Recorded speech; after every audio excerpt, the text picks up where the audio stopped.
तो नरहर देव जी गोरीलाल ठाकुर जी की सेवा करते थे और गोरीलाल कुंज के मुख्य अर्चक। कई सारे शिष्य थे उनके, उन्हीं शिष्यों में एक थे श्री रसिक देव जी, जिनका पद अभी हम लोगों ने गाया। तो नरहर देव जी के मन में आता तो था कि मैं गोरीलाल ठाकुर जी की सेवा रसिक देव को दे दूं, लेकिन उनके मन में आया कि पहले परीक्षा ले लूं, ये वास्तव में योग्य है कि नहीं सेवा के। बहुत सुंदर लीला है। तो नरहर देव जी ने क्या किया, अपने दूसरे शिष्य को बुलाया और कई 2-3 शिष्यों को बुला करके कहा, बोले सुनो, कल से तुम लोगों को एक अभिनय करना। अभिनय मतलब नाटक। कैसा नाटक? बोले जबरदस्ती की शिकायतें लेके आनी है रसिक देव की मेरे पास। कभी अपना कोई वस्त्र फाड़ देना और मुझसे आके शिकायत करना, रसिक देव जी ने फाड़ दिया। कभी कोई सामग्री गिरा देना, कह देना रसिक देव जी ने। तो सब बोले गुरुजी ऐसा क्यों? बोले जैसा हम कह रहे हैं वैसा करो, हमको परीक्षा लेनी है रसिक देव की। और दूसरे दिन बेचारे रसिक देव जी तो बड़े सीधे थे, बहुत सौम्य, बहुत सरल सीधा स्वभाव उनका। लेकिन गुरुदेव परीक्षा लेने पर आए और वो भी बिल्कुल फेंट कस के आए कि ऐसी परीक्षा लूंगा, देखो भाग्य बनाइए कि ठाकुर जी की सेवा आपको सरलता में प्राप्त हो गई। किसी काल में गुरुदेव इतनी परीक्षाएं लेकर के ठाकुर सेवा देते थे। आजकल तो दीक्षा भी बहुत जल्दी मिल जाती है। गुरुदेव के पास गए, हमको आपसे दीक्षा लेनी है, गुरुजी भी तैयारी बैठे, आओ ले जाओ। कल रात्रि हम एक घर पर गए तो वहां हमने एक बात कही कि पढ़ाई पूरी करके डिग्री ली जाती है कि डिग्री पहले लेके पढ़ाई की जाती है? बताओ। पढ़ाई पहले की जाती है ना। इसलिए पहले सत्संग खूब करो, जीवन में खूब श्रवण करो, खूब संत जनों की सेवा करो, खूब वृंदावन की सेवा करो, और उसके बाद जब तुमको लगे कि हां अब हम थोड़े पवित्र हृदय के हैं, तब गुरु दीक्षा लो। गुरु जी तो मना करेंगे नहीं, पर आपको विचार करना चाहिए, आप योग्य हो गए क्या? आप गुरु आज्ञा का पालन करने लायक बन चुके हो? तो नरहर देव गुरुदेव ने मन बना लिया कि रसिक देव की हमको परीक्षा लेनी है। और दूसरे दिन वही हुआ। अब कभी एक शिष्य आता, बोले गुरुजी देख लीजिए, रसिक देव जी को समझा लीजिए, इन्होंने जो है हमारा वस्त्र फाड़ दिया। और रसिक देव जी वहीं बैठे थे। और रसिक देव जी बोले मैंने कब फाड़ा? झूठ मत बोलो, तुमने फाड़ दिया, तुमने जोर से खींचा था उठा करके और तभी हमारा वस्त्र फट गया। गुरुदेव देख लीजिए, इनको समझा लीजिए। लेकिन रसिक देव जी का स्वभाव ऐसा था, हो सकता है गलती से हमने कर दिया हो, हम भूल गए, हमने कब किया याद नहीं आया, गुरुदेव क्षमा प्रार्थी हैं, अब नहीं करेंगे। अब यहां गुरु दोनों बात कर रहे हैं, परीक्षा भी ले रहे हैं और शिष्यों को बता भी रहे हैं। उसकी सहनशीलता देखो। हम होते तो क्या करते? FIR दर्ज करवायाते दूसरे चेला के नाम, मुंह पे झूठा आरोप लगावे। और आजकल तो एक नया ट्रेंड चला, आजकल नहीं, चल तो बहुत समय से रहा है, भगवान की कसम तो यहीं धरी रहती जीप पे आगे। किसी की कसम खिवा लो, भगवान तो बेचारे थर-थर कांपते रहे, मेरी मत खा लियो भैया। अच्छा, लोग इतने विचित्र होते हैं, कई हमारे परिकर के भी हैं ऐसे, उनसे कहो हमारी सौगंध खाओ, आपकी नहीं खाएंगे लेकिन भगवान कसम खा रहे हमने नहीं। भगवान इतने सस्ते हैं, को पता है कि ठाकुर जी को तो कुछ कहना नहीं आके। लेकिन एक बात बताते हैं हम आपको, व्यास मंच पर बैठ करके कह रहे हैं, ये कसमों से होता तो होगा ही कुछ ना कुछ, पर ठाकुर जी की कसम यदि आप खाते हो, भले ही आप कितने भी सत्य हो, आप ठाकुर जी की कसम यदि खाते हो तो आपका प्रारंभ से लेकर अब तक जितना भजन साधन हुआ सब नष्ट हो जाएगा। ठाकुर जी की कसम मत खाइए, कभी भगवान की कसम नहीं खानी है। ये आज प्रण ले लीजिए, मैया की खा लो, पिताजी की खा लो, पत्नी की खा लो, बच्चन की खा लो, क्यों? जे अपने इनकी खाओ, ठाकुर जी उनकी नहीं। चाहे आप सत्य क्यों नहीं कह रहे हो तब भी नहीं। वो बात अलग है कि जब कोर्ट में जाते हैं तो फिर वहां तो फिर वही दरवाई दिए जाते हैं हाथ, वहां भी झूठ बोलते हैं लोग, गीता जी पे हाथ धर के भी झूठ बोल देते हैं। इसीलिए तो जेल होती है फिर उनका, क्योंकि सारा पुण्य नष्ट हो जाता है। तो रसिक देव जी का स्वभाव कैसा? उन पर झूठा आरोप लगाते हैं। गुरुदेव देखिए ये ऐसा करता है। रसिक देव जी बोले गलती से हो गया होगा, किया नहीं है रसिक देव जी ने, लेकिन कह रहे हैं ये कह रहा है तो सत्य ही होगा, कर दिया होगा मैंने। गुरुदेव क्षमा प्रार्थी, अब नहीं करूंगा। दूसरे दिन फिर कोई चेला ने आके शिकायत की, तीसरे दिन फिर कोई चेला ने शिकायत की। ऐसे इतनी शिकायतें हो गई, रसिक देव जी को खुद ही लगने लगा कि मुझ में अपराध है। और एक दिन नरहर देव जी गुरुदेव जो थे उनके, उन्होंने कहा ए रसिक देव इधर आओ, तुम्हारी बहुत शिकायतें आ रही हैं हमारे पास, अब अगर एक भी शिकायत आई तो हमको कठोर नियम लेना पड़ेगा। बोले गुरुदेव मैं कुछ नहीं करूंगा। रसिक देव जी कुछ नहीं करते, सुबह स्नान करके एक कोने में खड़े रहते, भैया मुझसे पता नहीं कब अपराध बन जाता है, आज मैं कुछ नहीं करूंगा। उस दिन पूरे दिन कुछ नहीं किया, उस दिन भी गुरुदेव पर एक शिकायत पहुंच गई, देखिए रसिक देव जी ने हमारी ऊपर ना उठा के जो है मिट्टी में फेंक दिया। गुरुदेव ताम्र वर्ण, आंखें लाल, मुख लाल, बोले रोज तुम्हारी शिकायत आती है, रोज सब आके तेरी शिकायत करते हैं, तो एक काम कर आश्रम से निकल जा। रसिक देव जी हाथ पैर कांप रहे हैं, रो रहे हैं, बोले गुरुदेव मैंने अपराध किया, उसका मुझे दंड आप आश्रम में ही दे दीजिए, लेकिन मुझे दूर मत कीजिए, मैं आपको देखे बगैर रह नहीं पाऊंगा। एक बार को प्रिया प्रियतम के नित्य दर्शन ना हो मुझे स्वीकार है, पर मेरे गुरुदेव मुझे ना दिखें ये मुझसे सहन नहीं होगा गुरुदेव।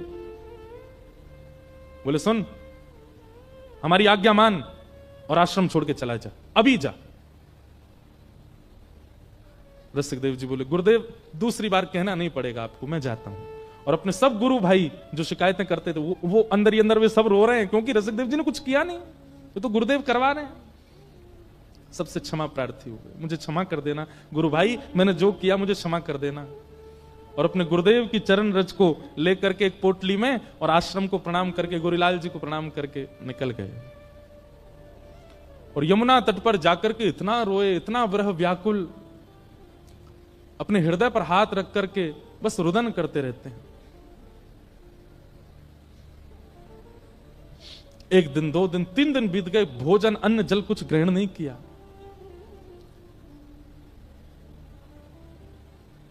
लेकिन रसिक देव जी के इतनी ख्याति थी कि उनके कई वैष्णव बाहर के ऐसे थे ब्रजवासी जो उनको घेरे रहते थे, तो वे सब लाते, उनको प्रसाद पवा देते, उनके वस्त्र धो देते, उनकी सेवा कर देते।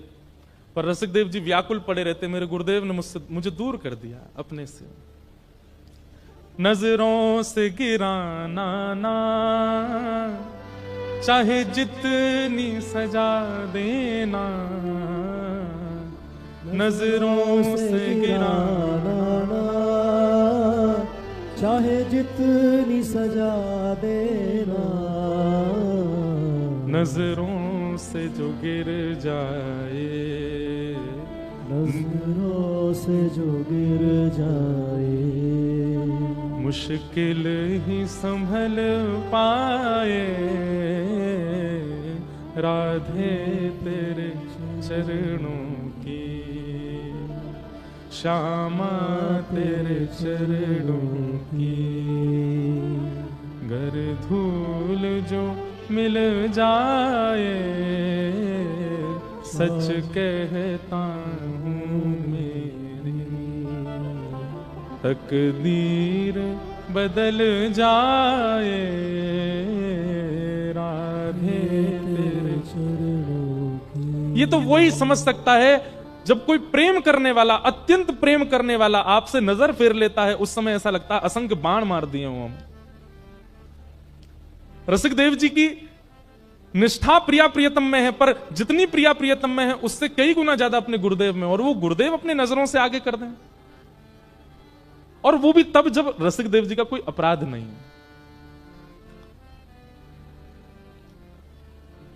चले गए वृंदावन तट, यमुना तट पर बैठे हैं। कुछ दिन लगे उनको ठीक होने में, संभलने में। कुछ दिन बाद संभल गए, वृंदावन की परिक्रमा करते, रच का तिलक करते, यमुना जी को प्रणाम करते, अपना भजन करते, गुरुदेव का मानसी चिंतन करते, मन में चिंतन करते। लेकिन एक दिन इतनी व्याकुलता बढ़ गई, बिना गुरुदेव को देखे महीनों निकल गए हैं।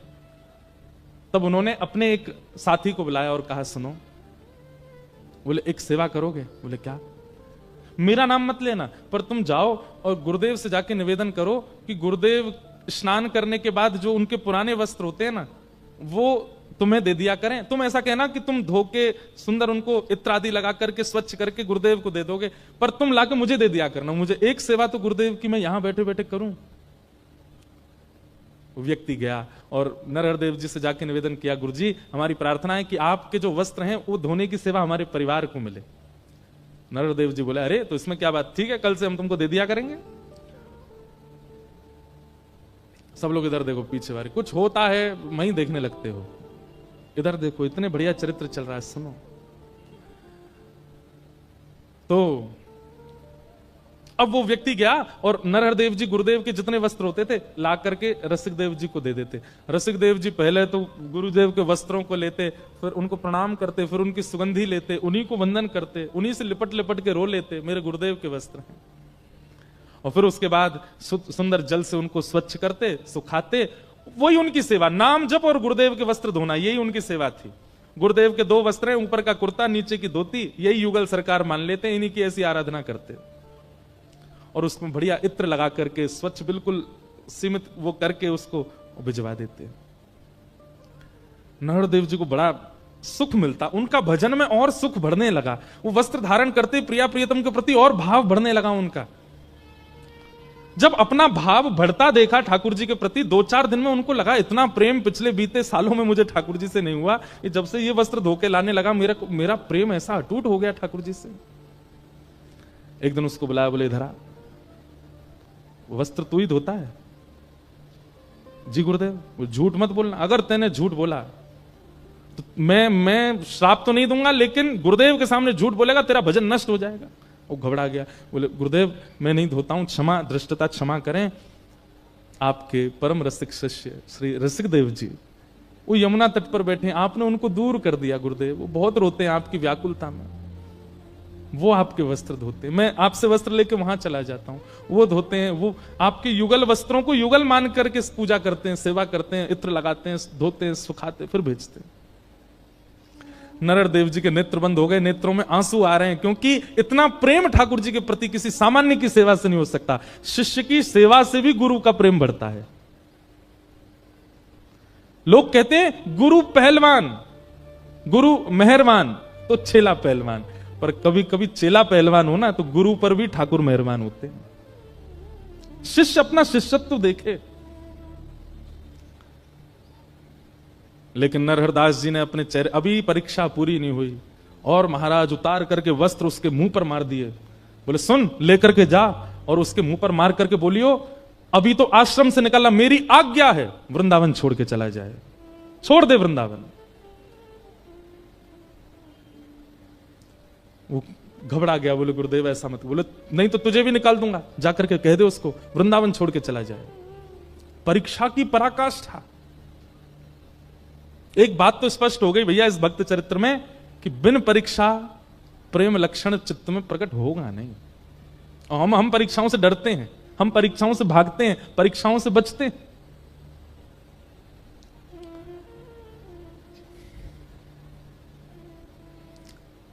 अब वो जो रोज गुरु जी के वस्त्र लाता था, आज वो रोता रोता रसिक देव जी तो प्रतीक्षा करते थे गुरुदेव के वस्त्र आ रहे होंगे, बड़े व्याकुल दौड़ करके आधे रास्ता में बोले आज तुम खाली आता है, वस्त्र नहीं लेकर के आए गुरुदेव के।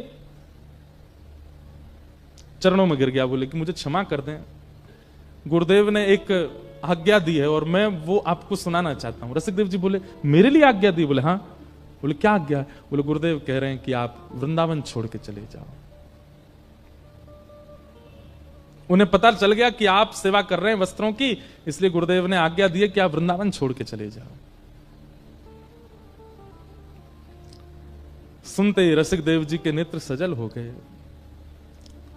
विचार कर रहे हैं ऐसा अपराध मैंने क्या किया, आश्रम से निकाल दिया, वृंदावन से भी दूर। अरे गुरुदेव के अलावा ये वृंदावन ही तो था, ये लता गुल्म पत्र यमुना जी और ये रज ही तो थी जिससे मेरे प्राण बच रहे थे, अब इससे दूर कैसे जाऊं? लेकिन गुरु की आज्ञा है। जो उनकी थोड़ी बहुत सामग्री थी उठा करके अपने कंधे पर टांग करके श्री रसिक देव जी वृंदावन छोड़ के चले गए। और वृंदावन छोड़ करके अब मथुरा में रहने लगे, कम से कम ब्रज में तो रहूं। अब फिर वही हुआ, महीनों तक तो उनको लगा ठीक होने में, महीनों बाद जब रसिक देव जी ठीक हुए, थोड़े व्यवस्थित हुए, गुरुदेव की याद आने लगे। बंधु सुनने में आपको थोड़ा अटपटी नहीं लग रही कथा? क्योंकि हमारा स्वभाव ऐसा है ही नहीं। इतनी नकारताएं अगर हम अपने जीवन में देख लें, हम तो त्याग ही कर देते हैं। अरे गुरुजी लो अपनी कंठी माला धरो। पर संबंध वो अच्छा जिस संबंध में हमारा सामने वाला चाहे जैसा हो, हम उसका त्याग ना करें, संबंध वो अच्छा।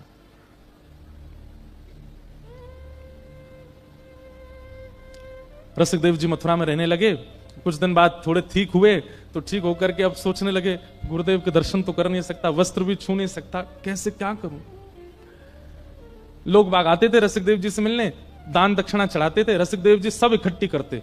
पहले तो लेते ही नहीं थे, लेकिन फिर इकट्ठी करने लगे, और इकट्ठी करके महीना में जितनी दक्षिणा इकट्ठी होती, किसी सेठ को बुलाते मथुरा के, और सेठ से कहते सुनो, वृंदावन में गोरीलाल कुंज है ना, वहां जाना, और वहां के जो श्री महाराज जी हैं उनको अपनी तरफ से, मेरा नाम नहीं लेना, अपनी तरफ से निवेदित कर देना, कह देना ठाकुर जी की सेवा के लिए कुछ दक्षिणा है।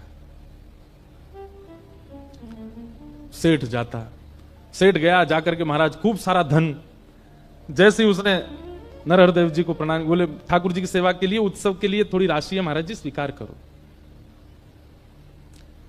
महाराज जी बोले अरे वाह भैया बढ़िया, अब चलो महाराज ठाकुर जी का बढ़िया उत्सव करेंगे हम इससे।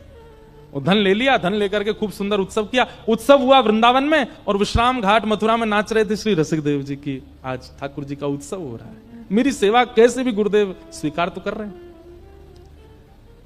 रसिकदेव जी को अब तो चाव होने लगा, जो भी आकर के कुछ देता सब इकट्ठा करते, और इकट्ठा करके फिर उस सेठ को बुलाते, बोले सुनो ये इस महीने गुरुदेव को दे आओ।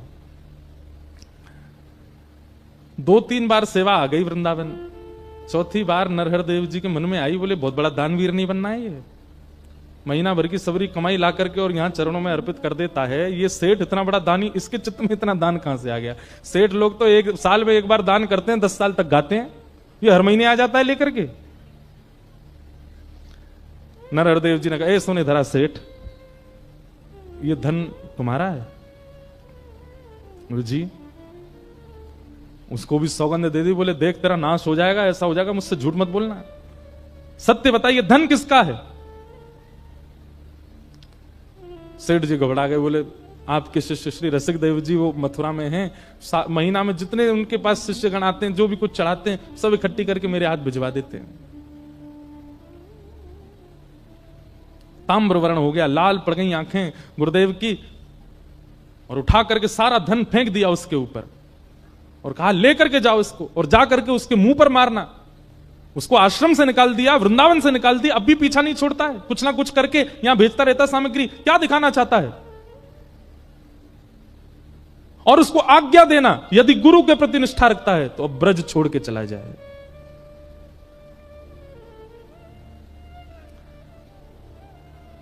सेठ जी वापस गए और रसिकदेव जी के चरणों में वह दक्षिणा अर्पित कर दी। बोले कि गुरुदेव बहुत नाराज हो गए, आज उन्हें पता चल गया कि आप सेवा भेजते हैं, और उन्होंने आज्ञा की है कि आज सूर्यास्त होने से पहले पहले ब्रज छोड़ के चले जाओ।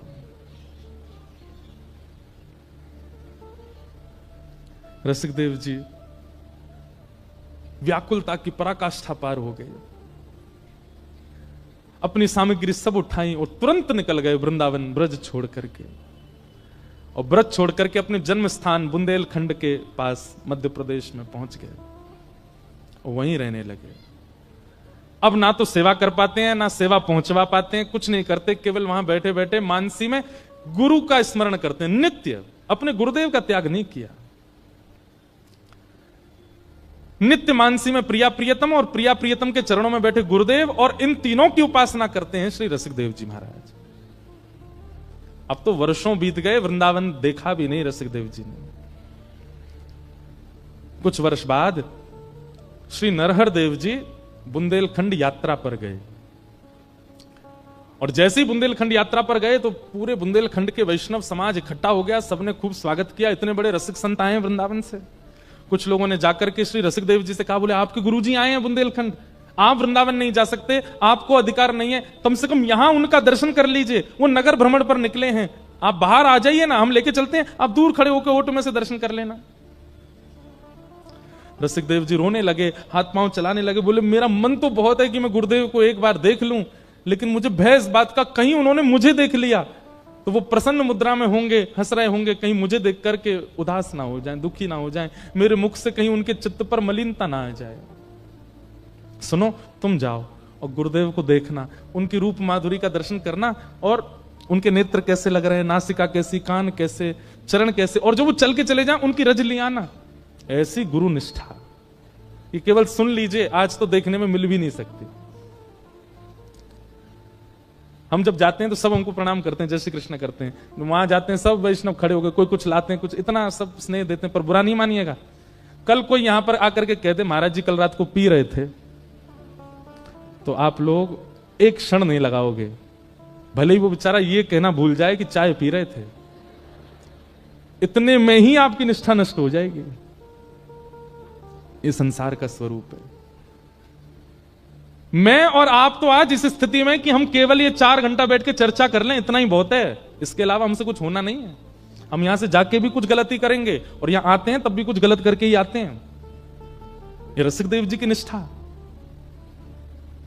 ऐसी निष्ठा जीवन में नहीं आ सकती हमारे चित्त में। अपने परिकर से बोलते हैं जाओ गुरुदेव के नेत्र कैसे हैं, गाल कैसे हैं, कान कैसे, नासिका कैसी, और जब वो चल के चले जाए ना, उनकी चरण रज लिया ना, मुझे बताना। परिकर जाता है, आकर के बताता, बोले गुरुदेव के बाल थोड़े से पक गए, गुरुदेव के नेत्र ऐसे हैं, गुरुदेव थोड़े वृद्ध हो गए, धीमे धीमे चलते हैं। सुन करके श्री रसिकदेव जी रोने लगे। रज जैसे ही आई, माथे से लगाई, कंठ पर लगाई, मुख में धारण कर ली, मेरे गुरुदेव के श्री चरणारविंद। चित्त से लगा करके पूरी रात चिंतन करते रहे। अब तो रसिकदेव जी की ऐसी स्थिति हो गई कि रसिकदेव जी अपनी कुटिया में बैठते हैं और नेत्र बंद करके अपने गुरुदेव का स्मरण करते हैं। वहां गुरुदेव के साथ क्या घटना होती है वो रसिकदेव जी को यहां बैठे बैठे दिखने लग जाता है। एक दिन बुंदेलखंड यात्रा पर रात में गुरुदेव स्नान करने के लिए ब्रह्म मुहूर्त में निकले, तो उस समय पे प्रकाश के लिए टॉर्च तो होती नहीं थी, तो दिया हाथ में लेकर के गुरुजी जा रहे थे। हवा जोर की चली, दिया बुझ गया, और दिया जैसे बुझा तो एक वृक्ष की टहनी थोड़ी नीचे थी, वो गुरुदेव के माथे पर लग गई।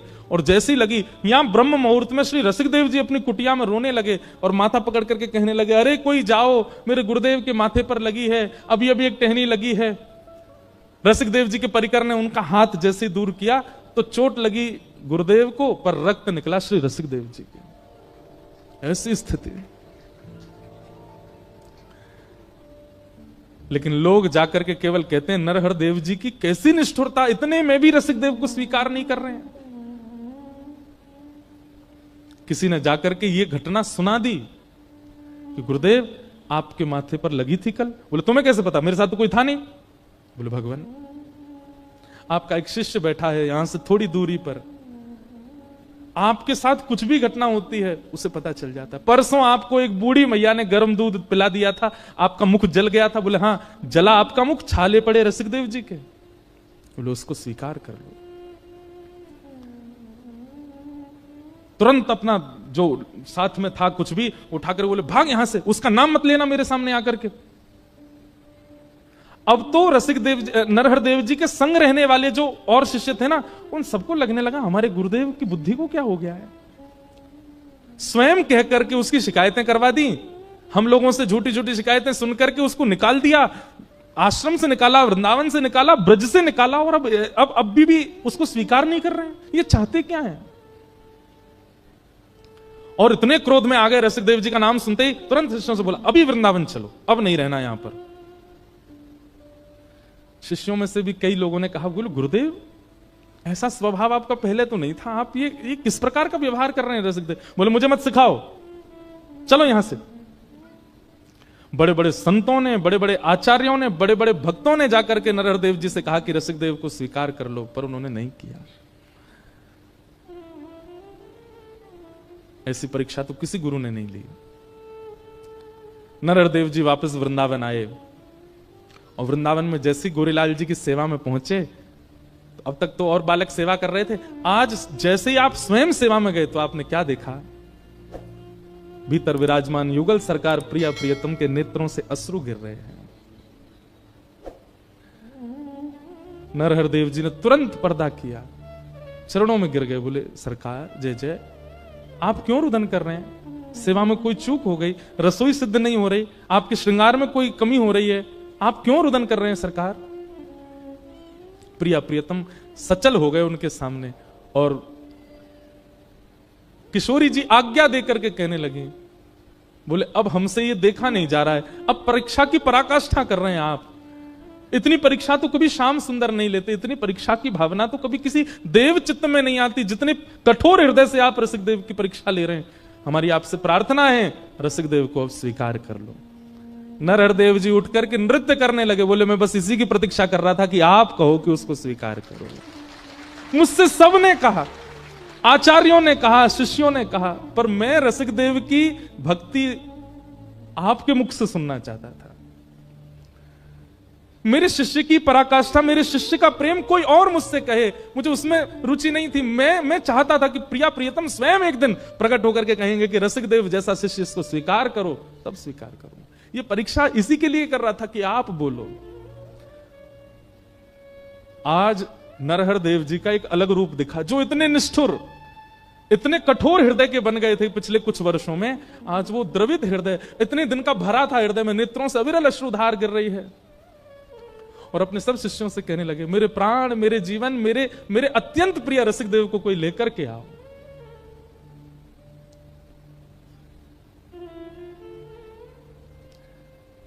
शिष्यों ने जाकर के श्री रसिकदेव जी को कहा, बधाई हो गुरु भाई, श्री गुरुदेव आपको वृंदावन बुला रहे हैं।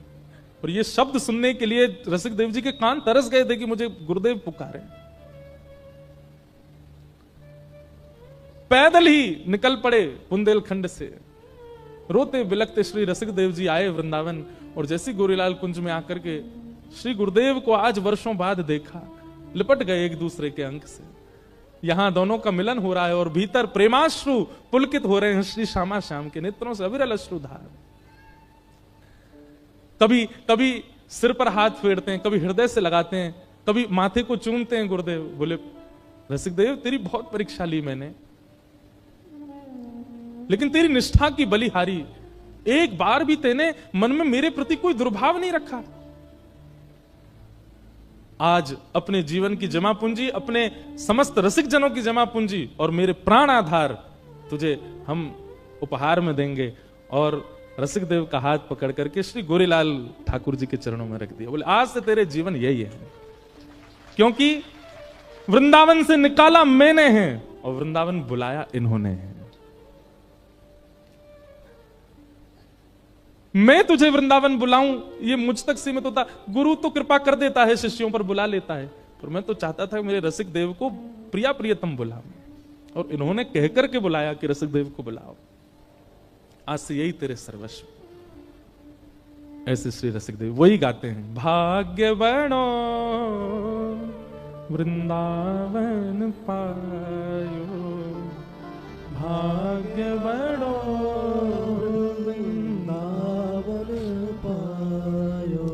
श्री रसिक बिहारी की गति पाई, श्री रसिक बिहारी की गति पाई, रसिक बिहारी की गति पाई, रसिक बिहारी की गति पाई, धन धन लोक कहायो, धन धन लोक कहायो, कहायो, भाग्य बड़ो वृंदावन आयो, भाग्य बड़ो वृंदावन पायो। ऐसे श्री रसिकदेव जी। तो मैं ये किस भाव से कह रहा था पूरी वृत्तांत को, कि हमें अवसर मिला है मानव देह, इस मानव देह के इस अवसर को व्यर्थ मत गवाइए। कम से कम इस कथा के बाद एक चीज निश्चय कर लीजिए कि आपसे कुछ ऐसा ना बने जिसकी आपको ग्लानि हो बाद में कि मैंने अपने जीवन में यह कृत्य किया। बंधुओं, ग्लानि में जीवन जीना भगवत प्राप्ति में बाधा बन जाता है। कहीं आत्मग्लानि ना हो, कहीं देह ग्लानि ना हो कि मैंने ऐसा क्यों किया।